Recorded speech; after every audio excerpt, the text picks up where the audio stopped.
Comment changer le monde?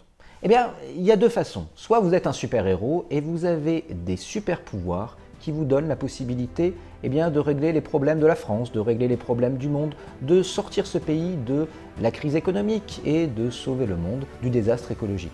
L'autre solution, c'est si vous êtes comme moi, si vous n'avez que vos petits bras, si vous n'avez pas la capacité à vous seul de changer le réel, c'est de vous associer, de trouver d'autres semblables qui voudront comme vous régler les problèmes d'intérêt général. Et pour arriver à dialoguer avec ces semblables, il va falloir créer des processus, créer des politiques publiques, bref, créer des institutions et trouver des moyens, à travers ces institutions, de définir les buts et de définir les instruments de changement du réel.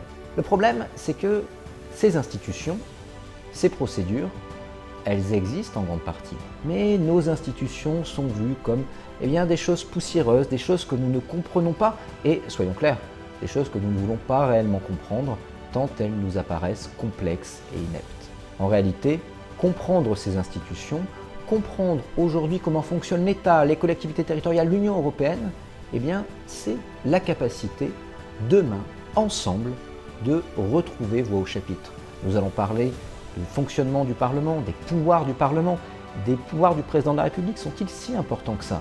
Ne nous montons pas pendant les campagnes présidentielles en nous promettant monts et merveilles, à chaque fois un nouveau sauveur.